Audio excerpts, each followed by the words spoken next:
Yang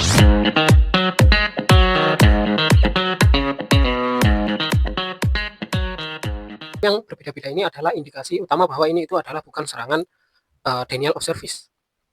Nah, lalu di baris ke-21 itu ada beberapa log yang tidak wajar ya di sini karena apa indikasi pertama itu adalah melakukan request ke login secara berulang.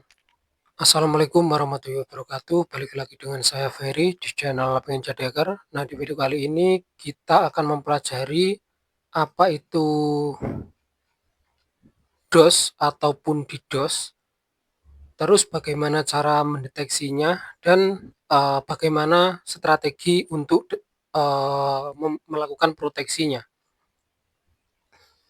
Nah, di sini yang akan kita bahas itu adalah DOS ataupun DDoS attack. Nah, jadi saya akan menjelaskan apa perbedaan dari DOS sama DDoS. Terus di sini saya juga akan menjelaskan tipe serangan DOS. Nah, terus juga ada motif serangan dari DOS tersebut. Terus kita juga tidak akan lupa bagaimana kita melakukan analisis lognya. Jadi di sini saya akan membaginya mungkin menjadi dua video. Yang pertama itu adalah penjelasan DDoS, motifnya, terus tipe serangannya, sama log analisis manualnya. Nah, biar teman-teman itu paham terlebih dahulu gitu ya. Karena kalau masih awam atau baru mulai terjun itu masih bingung gitu ya. Nah, nanti di next video kita akan bahas cara mendeteksinya menggunakan SIEM. Jadi sini menggunakan Splunk. Terus ada strategi defense-nya juga gitu ya. Oke, kita masuk ke introduction-nya. Denial of service atau disingkat dengan DOS. Ini adalah serangan bentar ya. Kita masuk ke task 2 ya, karena itu adalah introduction-nya. Jadi serangan DOS atau DDoS ini itu beda gitu. Tapi jenis serangannya sama, yaitu adalah mengancam ketersediaan atau availability-nya. Nah, yang pertama itu adalah denial of service. Ini itu adalah serangan secara tunggal gitu ya. Nah, dapat dilihat di sini gambarnya itu seorang attacker itu langsung melakukan malicious request atau request yang berbahaya ke web servernya. Nah, apa yang terjadi nanti adalah service unavailable. Jadi servicenya itu sampai tidak tersedia. Itu adalah DOS. DOS itu adalah serangan tunggal gitu ya, menggunakan satu perangkat. Enak kan kalau penjelasannya itu langsung to the point gitu ya. Terus yang kedua itu ada distribute denial of service. Nah, dari namanya aja itu udah distribute, berarti melakukan distribusi.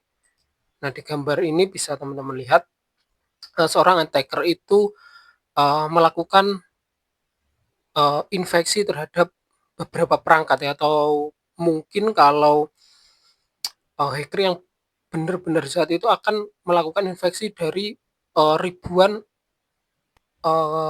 perangkat-perangkat elektronik ya, seperti di sini ada komputer, ada CCTV, handphone, laptop, dan lain-lain. Itu adalah namanya botnet. Itu digunakan untuk melakukan serangan ke web server target.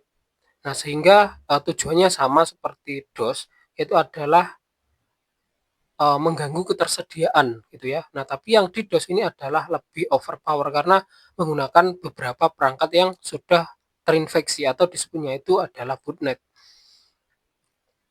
Di sini itu ada tipe dari denial of service attack. Yang pertama itu slow risk. Slow risk ini adalah melakukan pengiriman permintaan setengah-setengah gitu ya. Jadi server itu menunggu terus. Jadi servernya menunggu terus dikirim permintaan lagi secara setengah-setengah lagi gitu. Sehingga request-nya itu tidak selesai. Terus yang kedua itu ada HTTP float. Ini itu adalah sending a large number of HTTP request. Jadi mengirimkan request yang sangat besar. Terus di sini ada just bypass. Ini itu adalah teknik bypassing CDN atau Content Delivery Network. Jadi memaksa server berkomunikasi langsung gitu ya di sini tuh. Origin server to respond. Jadi memaksa server untuk terhubung langsung gitu. Tidak menggunakan CDN. CDN itu adalah gampangnya itu gini, setiap geografis itu disediakan server sendiri, tidak berkomunikasi dengan servernya langsung. Terus ada overset query, ini tuh adalah memaksa uh, server memproses permintaan yang sangat besar gitu. Terus ada login atau from of bus, ini itu adalah penyalahgunaan login atau beberapa form seperti search, terus ada mungkin kontak, about me dan lain-lain gitu ya. Di sini adalah overloading authentication logic with logic attempt for password reset. Di sini itu apa namanya? Penjelasannya itu adalah menyalahgunakan fitur seperti reset password gitu ya. Terus ada fault input validation abuse, di sini itu adalah penyalahgunaan validasi input gitu, melakukan eksploitasi untuk melakukan menangani input gitu ya. Di sini kita jawab dulu biar kita itu paham apa enggak gitu ya.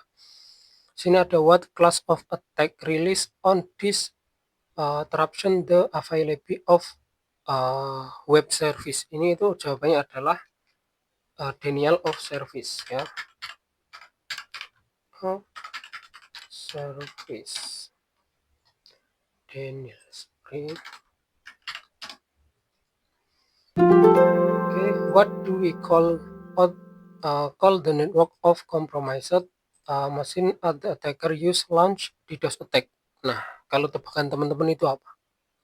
Ini itu sama seperti yang saya jelaskan tadi, itu adalah ini guys ya, jawabannya adalah botnet ya, karena pertanyaannya tadi kita baca lagi, network compromised. Nah, ini itu adalah sebuah perangkat yang sudah terkompromis, itu adalah botnet ya.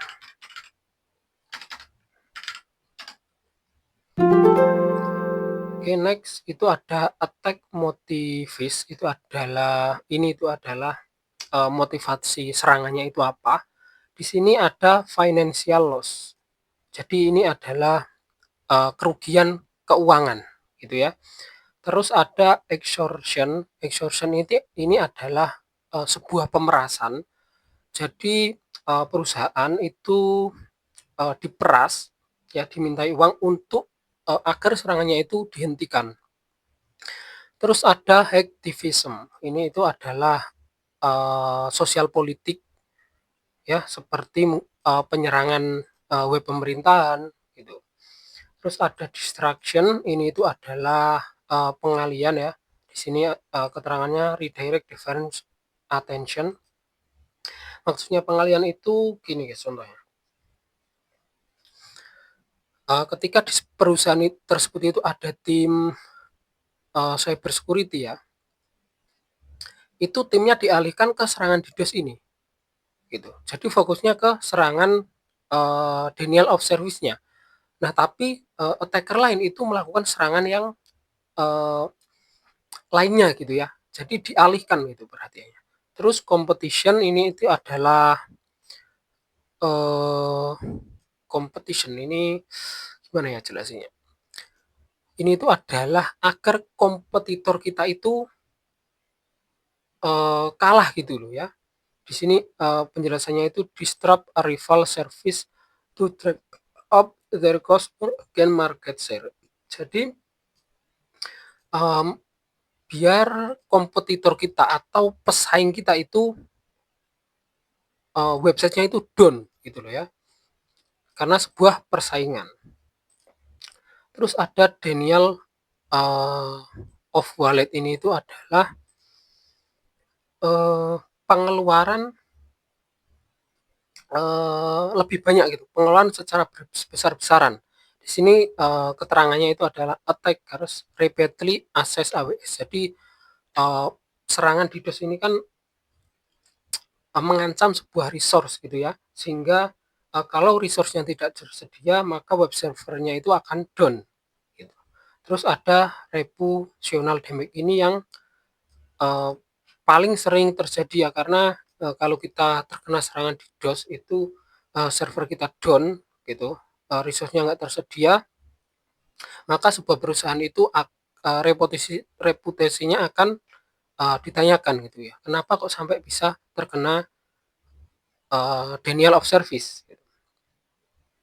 Ini ada, 2 kasus nyata ya.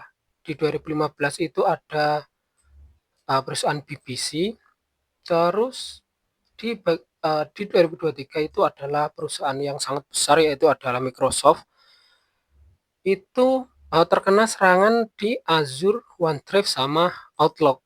Nah, ini itu adalah tindakan hacktivism group Anonymous Sudan.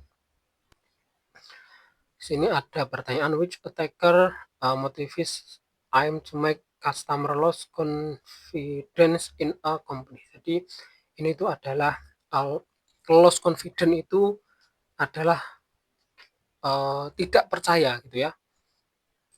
Nih, menyerang sebuah kepercayaan. Nah, jadi apa jawabannya di sini adalah reputational reputational damage. Isi ya bener ya. Terus which motive most likely drove the 2023 DDoS attack against Microsoft itu adalah tindakan hacktivist group ya.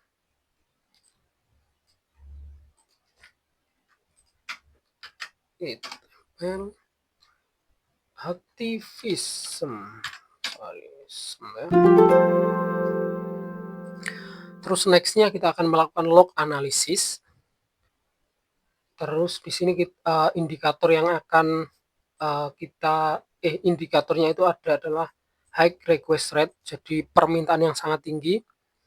Contohnya seperti ini ya, IP ini melakukan 1000 permintaan ke form login.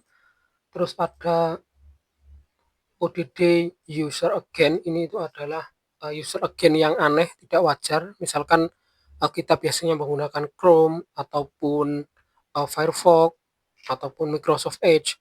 Nah, tapi di sini itu menggunakan tools seperti curl ataupun menggunakan Python urlib.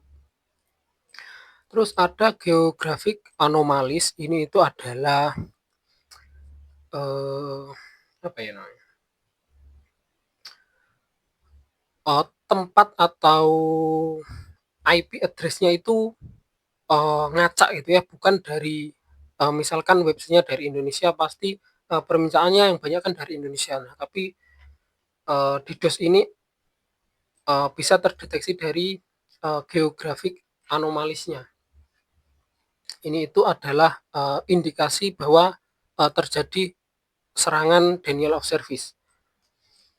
Terus ada burst time, ini itu adalah misalkan teman-teman ngirim satu request dalam 1 second, itu adalah hal yang normal gitu ya. Terus bedanya sama yang melakukan serangan denial of service itu adalah mengirim misalkan di sini kan 50 request di dalam 1 second di form search. Nah, ini itu adalah indikasi bahwa ini memang terjadi serangan denial of service. Terus di sini, nah ini yang bukti paling kuat ya, server error 503 service unavailable. Jadi layanannya itu udah down ya, kalau kodenya itu udah 503. Terus ada logic abuse, ini tuh adalah penyalahgunaan logika seperti kalau di sini kan dicontohkan produk. Nah, kita bahas ini. Di from product itu misalkan kan limitnya 3, 4 atau berapa gitu. Nah, tapi di sini diganti jadi 999 sehingga logikanya itu akan terganggu sehingga akan menyebabkan servernya itu down. Nah, resource yang sering ditarget di sini itu yang pasti itu adalah ya form login ya. Terus ada form search juga.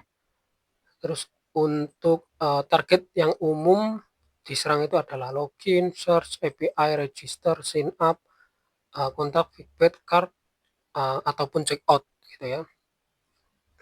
Nah, di sini kita dikasih contoh lognya. Kita lihat bagian receiving, bentar ya ini saya jelasinnya di bagian ini, bagian 2 ya, DOS attack beginning at jam 10 lebih 1 kita bisa melihat IP address 203.0.113.55 ini melakukan send secara berulang ke login.php. Web server down ya, user are requesting page and receiving 503. Ini itu adalah ketika kita mengakses server tersebut itu adalah servernya itu down ya, ditandai dengan kode 503. Nah, teman-teman, mungkin dari penjelasan saya yang tadi bisa disimpulkan ini mana yang log normal dan log yang tidak normal. Ini itu permintaan yang normal atau tidak normal gitu ya. Oke, mungkin teman-teman sudah punya bayangan ya, mana yang lognya normal, mana yang tidak normal. Nah, saya jelaskan di sini untuk yang pertama itu adalah ini adalah log yang normal. Kenapa? Karena di sini user agennya itu menggunakan Mozilla. Ini itu adalah user agen yang resmi ya, yang biasa digunakan. Nah, kalau di bagian 2 itu bisa teman lihat di sini itu menggunakan user agen curl gitu ya. Oke, udah punya gambaran ya di sini. Di sini kan kalau log yang pertama itu berubah-ubah dari indeks, terus pergi ke produk, terus ke kontak. Nah, kalau log yang kedua itu adalah melakukan permintaan yang banyak ke satu form ya. Di sini itu formnya adalah form login. Oke, di sini untuk prakteknya kita disuruh membuka akses log. Oke, langsung aja kita coba what is the attacker IP address. Coba kita buka.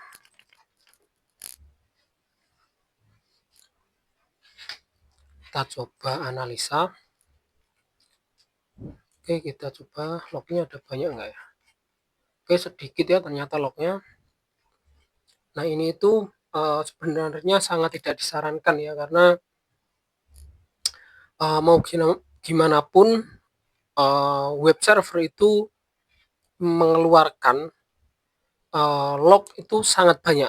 Kalau seperti ini kan masih bisa kita baca secara manual ya, tapi kalau udah puluhan ribu atau ratusan ribu itu ya gimana.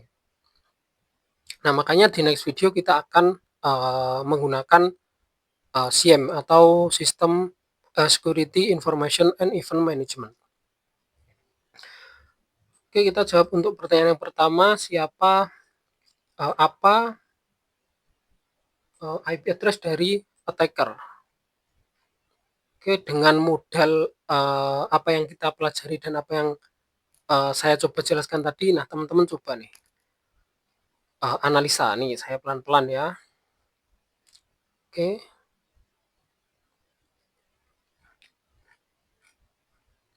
Oke. Nah, udah ada gambarannya kan ya, teman-teman. Oke, saya jelaskan. Di sini ini adalah log yang normal, itu melakukan request ke form yang berbeda-beda. Ini adalah indikasi utama bahwa ini itu adalah bukan serangan denial of service. Nah, lalu di baris ke-21 itu ada beberapa log yang tidak wajar ya di sini, karena apa, indikasi pertama itu adalah melakukan request ke login secara berulang di jam yang sama, di detik yang sama. Oke. Indikasi yang kedua itu adalah menggunakan user again curl. User again curl ini biasanya digunakan untuk sebuah kita sebutnya sebuah kejahatan gitu ya. Oke, berarti IP-nya itu berapa? Itu adalah nih 203.12.23.195. Oke, terus which patch is repeatedly target by attacker request. Ini itu adalah mana bentar, halaman yang ditargetkan attacker secara berulang. Nah, kita bisa lihat nih di /login.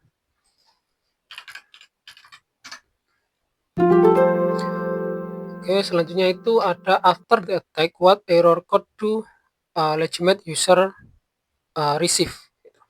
Ini itu adalah ketika serangannya itu, ketika setelah serangan, apa kode error yang diterima oleh user yang legitimate atau user aslinya ya, bukan si penyerang. Itu adalah, teman-teman bisa lihat di sini, itu adalah 503 ya. Ini ada yang pergi ke sini 503, pergi ke from product itu 503 gitu ya.